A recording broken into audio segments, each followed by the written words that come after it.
No one saved a seat for me or my son at the family reunion. It's for the successful ones, my brother said. Mom smiled. His daughter's the real winner here. So I ordered pizza and ate alone with my kid until we appeared on national news. The next morning, my phone wouldn't stop ringing. You know, I've spent my entire life being the reliable, quiet one in my family, always fixing things, always bailing them out, while my younger brother soaked up all the glory. But nothing, absolutely nothing, prepared me for the moment they denied my 8-year-old daughter a seat at the family table, then told me I was the one making a scene. That day, something in me finally snapped, not with a bang, but with a quiet, chilling clarity that changed everything. My name's Jim. I'm 34, a patrol sergeant, and probably the only person in my family whose uniform isn't a tux. I work nights mostly. I pack lunches, scrub spaghetti off a hand-me-down high chair, and yeah, I braid my daughter Lily's hair the way YouTube taught me. For as long as I can remember, I've been the background guy. Useful, quiet, reliable. My younger brother, Adam though, he's the star. He speaks, and people clap. I show up, and people hand me chairs to stack. I grew up on the edge of their spotlight. We'd both get A's on our report cards, and he'd get dinner out while I got a pat on the head and a good, keep it up. When he wrecked Mom's Camry, Dad called it a teachable moment. When I cracked my phone screen, I got a lecture about responsibility and 3 months of chores. That rhythm, it never changed. It just got more expensive. These days, I try not to care. I mean, I've got Lily. To her, I'm a superhero because I can open stubborn pickle jars and do all the voices for her favorite cartoon characters. She counts how many stars we can find on the walk from the car to our apartment. Just last week, she asked why Grandma never frames our pictures. I told her we don't print enough. She believed me. Kids believe you if you say it kindly enough. Then the reunion invite came in a group text. It was this big, flashy celebration of success, with 3 trophy emojis and a link to a sign-up sheet. The location was a rented pavilion at the county park, and the agenda? Not subtle. It was all about toasting Adam's new venture and a scholarship shout-out for Emma, Adam's daughter. She's a sweet, smart kid, by the way. I buy her science kits on clearance. It wasn't the venture or the scholarship that bothered me. It was Mom's PS. Please wear something nice. I wear something nice every day, Mom. It just has my last name sewn on. Lily and I showed up right on time. Me in clean chinos, Lily in the blue dress she saves for fancy pizza. The pavilion was decked out. White tablecloths, balloons, a huge banner with Adam's company logo next to a collage of Emma at award ceremonies. There were name cards at the tables. I scanned for hours, and that familiar heat started rising in my neck. 3 long tables, 26 seats. Adam's family, grandparents, friends of the venture. No Jim. Daddy, where do we sit? Lily asked, clutching her stuffed fox. I tried to make my voice cheerful. We'll find a spot, bug. We didn't. When I asked Mom, she gave me that tight, placid smile. Oh, honey, it's a celebration of success. Adam only had so many paid seats with the caterer. You know how these things are. Adam slid in right behind her, clapped my shoulder like I'd wandered into the VIP lounge by mistake. There are picnic benches over by the trees, he said, like it was a brilliant suggestion. Super casual, man. You don't mind, right? He didn't even wait for my answer. I just stood there, holding 2 paper plates, a knot twisting in my chest. Lily squeezed my hand. It's okay, Daddy. I like trees. We walked toward the edge of the grass. I pretended the wind felt good. As we passed the dessert table, Mom chimed in again, like she was delivering news from a podium. And Jim, please don't make this about you. Tonight is for winners. Emma is the real winner here. The words landed like a door slamming shut. I swallowed what I wanted to say. Lily tugged my sleeve. Can we have pizza? Sure, I said, my voice thick. Let's order one. So there I was, sitting with my kid on a splintered bench, tapping my phone with ketchup on my thumb, while cheers rose from the pavilion. A cameraman drifted by with the crowd, glanced at us, then back at the banner. I didn't think anything of it. I just counted stars with my daughter at 4 in the afternoon and watched the empty seats stay empty. I've always been the one to cover their gaps, you know? When Dad's roof sprung a leak, I bought tar and spent my only free Saturday patching shingles while he stood on the grass saying, "You missed a spot." When Mom's prescription card lapsed, I drove across town on my midnight break to front $287 at the 24-hour pharmacy and got a text after, "Paid you back in love." When Adam collected 9 parking tickets, I stood at a courthouse counter with my badge turned backward because it would look bad if someone recognized him. He paid me back $20 and a thumbs up emoji later. The running joke in our family chat is that I'm officer discount. Everyone asks if I can waive citations as a birthday present or just talk to someone about a cousin's suspended license. Meanwhile, Adam's updates get fireworks and hashtags. When he landed his first angel investment, Mom hosted a brunch for the backers and tried to seat me at the kids' table because my work stories are too intense for polite company. I used to tell myself it didn't matter. I had Lily. I had a route through town where the barista knew I liked my coffee black and my donuts plain. I had a partner on nights who cracked the same dad joke every shift change. The invisible son can still have a decent life if he's stubborn about it. But money? That's where the invisible part turns heavy. There's only so much stretching you can do as a cop in a city that loves overtime, but not raises. I keep a spreadsheet I call breathing room. Green for paid, yellow for pending, orange for will make it, red for pick up another shift. When my marriage ended, that spreadsheet decided how often the light stayed on. We share custody now. I keep the rent cheap and the pantry boring. Once in a while, I splurge on Lego sets I pretend are educational. 2 months before the reunion, Adam called with that speed talk voice he uses when he's about to ask for something big. Bro, I need you to co-sign. It's just a bridge loan. The investor money is a lock. They love me. They just need to see family support. How much? I asked. He laughed like I was adorable. It's not about the number. It's always about the number. Silence. Then, 150. I looked at Lily, asleep on the couch, TV still on mute, subtitles flickering. No, I said. Come on, he pushed. You're the one with the stable job. Your credit score is like a Boy Scout badge. No, I said again. You're being dramatic.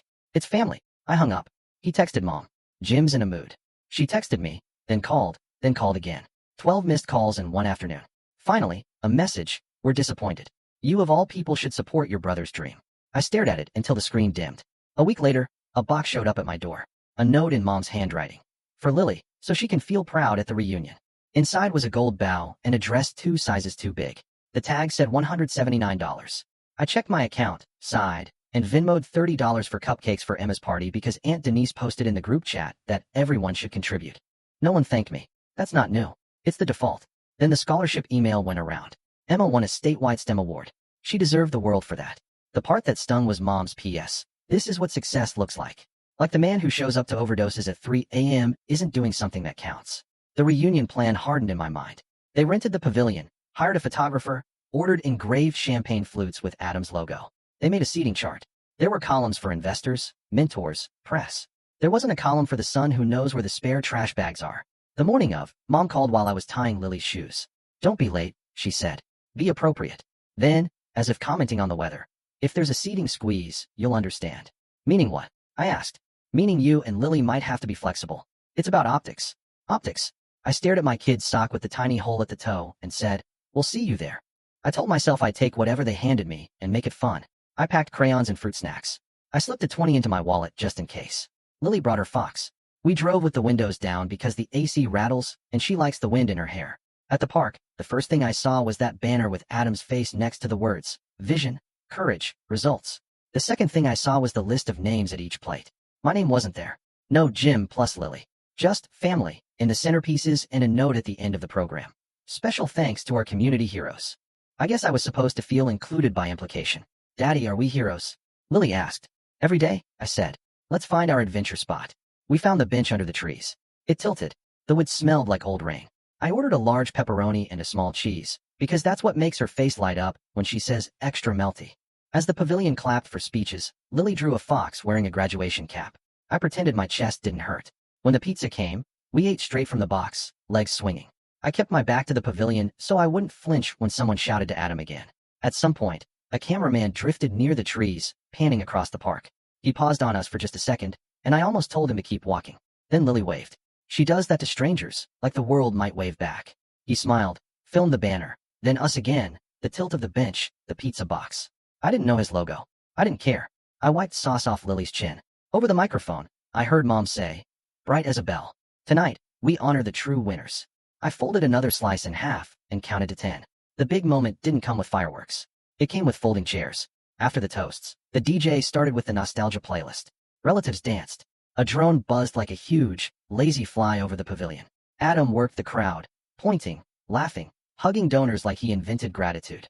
Mom floated between tables, checking on everyone who mattered to her. I walked Lily to the restrooms and back, her small hand trust warm in mine. When we returned, our bench was occupied by coolers. No one had moved them. They had just appeared, like we weren't supposed to be there in the first place. I looked toward the pavilion. There were still empty seats near the end of one table. 2, actually, next to a stack of spare programs. I took Lily's hand and headed that way. Hey, I said to the nearest cousin. Mind if we grab those too? She glanced at the name cards, at me, at Lily. Those are for investors. Investors who aren't here, I said, my voice flat. I'm just trying to let my kid sit with a backrest. Mom heard my voice and came over, her smile crisp. Jimmy, she hissed through her teeth. Please don't make a scene. A scene is 2 chairs? I asked. It's about optics, she said again. Press is here. Adam materialized with a flute of something bubbly. Bro, chill. We'll get you a chair. He turned and snapped his fingers at a teenager in a staff shirt. Grab a folding chair for my brother. The kid brought one chair. Metal. No cushion. He set it at a polite distance from the table, like we should be grateful for orbit. Lily tugged my sleeve. It's okay, she whispered. I can sit on your lap. I picked her up and sat in the metal chair, my knees pressed against the table edge. A server stepped around us with a tray, adjusting so she didn't bump my shoulder. Adam raised his glass again for a toast. To entrepreneurs, the real risk takers. I laughed. It came out wrong, sharp, tired. Mom's eyes snapped to mine. If you can't support your brother, you can at least be quiet, she hissed. Don't ruin this. I set my glass down. My voice came out steady. I'm not ruining anything. I'm feeding my kid. Adam leaned in. You're acting like a martyr, Jim. It's one night. One night, I said, on top of a lot of other nights. Don't start, Mom said. Not here. A reporter walked by with a boom mic. He glanced at the kids' table, at the VIP table, then at me. Sergeant, he said, reading the name on my chest. Mind if I ask you a quick question for the local piece? I'm off the clock, I said. No comment. He nodded, moved on. But the mic had already caught Mom's stage whisper. His daughter's the real winner here. She was referring to Emma, not Lily. It was the same tone she'd used my whole life, just louder now that there were witnesses. Something settled. Not anger, no. Clarity. Like when a siren stops and you can finally hear again. I stood up, Lily's arms around my neck. I sat her down gently and brushed crumbs from her dress. We're done, I said, mostly to myself, then louder, to Mom and Adam. We're leaving. Mom reached for my arm. Jim, don't be childish. I stepped back. No, this isn't childish. This is me saying no. Adam rolled his eyes.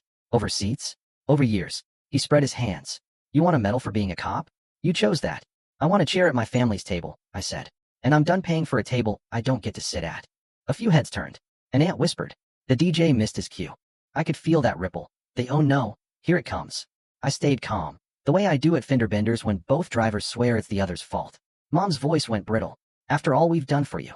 I thought about the nights, the checks, the quiet drives home with an empty wallet. I thought about the bridge loan ask. About the dress with the price tag that could have been a week of groceries. I looked at Lily, who was watching our mouths like she was trying to read along. I crouched to her eye level. We're going to have a movie night, okay? Just you and me. Can we finish the pizza? She asked. Absolutely. I stood, met Mom's eyes. I'm not the problem. I'm your boundary. You keep pushing past it because I let you. That ends now. Adam snorted. Oh my God. This isn't about revenge, I said, surprising myself with how quiet my voice was. This is about closure. He opened his mouth to argue, but the reporter had drifted back, a lens over his shoulder, catching the edges. Lily's fox, the single metal chair, the table place cards. I took Lily's hand. We walked away. Behind us, Mom called my name in that sharp way, like I was 8 and had touched the good china. I didn't turn around. I carried the pizza box with my free hand. Lily hummed the song from her cartoons. The sun was too bright. The bench by the trees was empty again, waiting like nothing had happened. We sat and ate in the shade. The drone circled once, then veered off toward the banner. I breathed for the first time all night. I breathed. We watched a movie on my laptop in the car. The pizza box balanced between the seats, the windows cracked to let the park air in. Lily fell asleep halfway through, chin shiny with cheese grease, fox tucked under her arm. I carried her to the car seat and drove home slow. I turned my phone face down and left it there. The next morning, my phone wouldn't stop buzzing. 37 unread messages, then 52, then 103. Missed calls. Dad, 3. Mom, 9. Adam, 14. Unknown, 5. The group chat was stacked with screenshots. My partner texted a link with a skull emoji. You're famous. I clicked. A national morning show had run a feel-good montage about community celebrations. And there we were. 5 seconds that felt like an hour. The big banner, the champagne flutes, the line celebration of success. And then, a cut to a police sergeant and his kid eating pizza on a crooked bench because there wasn't a seat saved for them at the family table. The mic had caught Mom's line. The real winner here, without names. The internet filled in the blanks. The caption asked, who is the real winner? I put my phone down and poured cereal. Lily shuffled in, hair a soft mess. Is school today? She asked. Not today, I said. We're doing pancakes for dinner tonight. She grinned. With strawberries? With strawberries. The phone buzzed again. I checked once, because duty is a habit. A request from the precinct PIO, do you want to comment? And a text from the reporter, asking to confirm the spelling of my name. I declined both. This wasn't a scandal. This was just our bench. By noon, Mom had left a voicemail that started tearful and ended scolding. You embarrassed us. You made it look like we excluded you. I deleted it. Adam texted, you need to fix this. We're getting heat. Then a follow-up. Bro, just post that you like picnics. I let the bubbles fade. At 2 p.m., Aunt Denise wrote in the group chat, this is a hit job. He could have asked for a chair. I almost replied with a picture of the single metal chair, but I didn't. I took Lily to the park instead, a different one, with a tire swing and a water fountain that barely works. On the walk, she asked, "Are we in trouble?" "No," I said. "We're just not sitting at the wrong table anymore." When we got back, there was a message from Dad. "Come over and talk like a man." I put my phone on airplane mode. I set out 2 plates and chopped strawberries. I wrote out bills, because the electric company doesn't care about family drama. The spreadsheet turned 3 boxes from orange to yellow. Small victory. Lily watched cartoons and built a Lego police station next to the toaster. The next wave came at night. A cousin posted the clip with a paragraph about respecting those who work in silence. A former classmate tagged me and wrote, "Didn't know this was your family." Yikes. My landlord texted, "Saw the news. You're good tenants. Ignore the noise." That one made me smile. Mom finally sent a message that was almost honest. "We didn't think the cameras would notice you." I stared at it. I typed 3 drafts of replies and erased them all. Then I wrote, "You don't notice me unless I pay." Within minutes, the calls started again. I let them go. 18 missed. 24 missed. "Pick up," Adam wrote. "We need you to say the family is close." When I didn't, he switched tactics. "Don't do this to Emma. She's just a kid." I looked at Lily, asleep on the couch, and felt something old in me harden into something new. "I won't," I texted. "That's why I'm not lying for you." 2 days later, an email landed with the subject line, "Opportunity for Emma." It was from Mom, CCing Adam and me. "Given recent events," she wrote, "it would help optics if we placed Emma in St. Bart's for the fall. Tuition is $18,400. Since you've been in the news, we thought you could rally support, maybe cover first semester." Family pulling together. I read it twice to make sure I wasn't hallucinating. I replied, "No." Then I blocked the thread. They tried other angles. Dad called my lieutenant. "Is Jim all right? He's acting erratic." My lieutenant popped into roll call and said, "Your dad's worried you're setting boundaries." The room laughed. I didn't. Mom went public in the small way she knows. A Facebook post about how some people twist things. The comments split predictably. Half were church friends saying, "Praying." The other half were people who'd seen the video saying, "Save a seat." I didn't engage. I cleaned out the trunk of my car instead. 3 traffic cones, a blanket, Lily's soccer ball. Ordinary things are how you survive. Then came the cash ask, naked and simple. "Can you send $2,000 today?" Adam texted. "Bridge loan hiccup. I'll pay you back Friday." I typed no. He replied with a voice note about family obligation and my cop's salary and how he'd loaned me his Xbox when we were kids. I didn't answer. 10 minutes later, Mom chimed in. "We're being evicted from the pavilion next month for a follow-up event because of negative press. Help your brother fix this. He needs a PR firm." I put the phone in the junk drawer and went to wash dishes. That night, a neighbor knocked with a pie because her kid loves Lily's chalk drawings on the sidewalk. We ate slices at the counter. Lily talked about spelling words and foxes. The phone in the drawer hummed like a trapped insect, and I let it hum. Day 3. I texted my terms. It was a note I wrote in the Notes app and read out loud to make sure I sounded like myself. Here are my boundaries. 1. I'm not co-signing anything. 2. I'm not paying for events, PR, or tuition. 3. If you speak to my boss again, I will file a complaint. 4. No more using my job as your discount card. 5. If we meet, Lily and I get actual seats. 6. Any conversation starts with an apology. I sent it to Mom and Adam individually. I didn't send it to the group chat. I set the phone down and breathed. 4 minutes later, Adam replied, "You're ridiculous." A minute after that, "Fine, we'll talk." Mom took longer. When she finally answered, it was a single line, "You've changed." I wrote yes. She called. I didn't pick up. 11 missed calls. 14. Then a text, "Sunday dinner. We'll set 2 places." I stared at "we'll set 2 places" until the letters blurred. I typed, "Not this week." Then I took Lily for ice cream, because you should mark small landmarks when you find them. The next morning, the reporter called again. "There's interest in a longer piece about first responders and family expectations," he said. "Off the record," I said. "No stories. I'm just a dad who ordered pizza." He laughed. "Understood." After I hung up, I got a message from the school counselor about a parent committee. They needed someone to organize a safety day. I said yes without thinking. It felt like the right kind of table. I spent my lunch break calling the bike shop about helmets and the firehouse about a visit. It was the most peace I'd felt in days. At night, when the apartment was quiet, I opened the storage bin where I keep the photo albums no one wanted. There's a picture of me at 10, holding a trophy for a spelling bee. Off to the side of the frame, Adam, 8, is in the center, holding a soccer ball he didn't win that day. Mom's hand is on his shoulder. I looked at my small face with the disappointed smile and said to no one, "You were there." Then I put the album back and went to bed. A week after the reunion, I met Mom and Adam at a diner at 10 a.m. because public places keep conversations honest. I chose a booth by the window where Lily could draw on the kids' menu.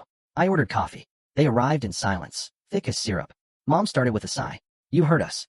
I stirred my coffee. I showed up. "You didn't have a seat for us." Adam folded his arms. "It wasn't personal. It always is when it's a pattern," I said. "And it's been a pattern since we were kids." The waitress placed pancakes in front of Lily. Extra strawberries, she said, winking. Lily beamed. I let the quiet stretch. Mom tried the old tone. Your brother is building something. He needs family. He needs boundaries, I said. And so do I. Adam leaned forward. So what will make this right? You listen, I said. You stop asking me to pay for the privilege of being related to you. You apologize to Lily for telling her she wasn't a real winner by making sure she didn't have a seat. You stop calling my boss. You leave my paycheck alone. Mom's mouth tightened. We can do a seat. The rest is dramatic. I stood my ground. No more money.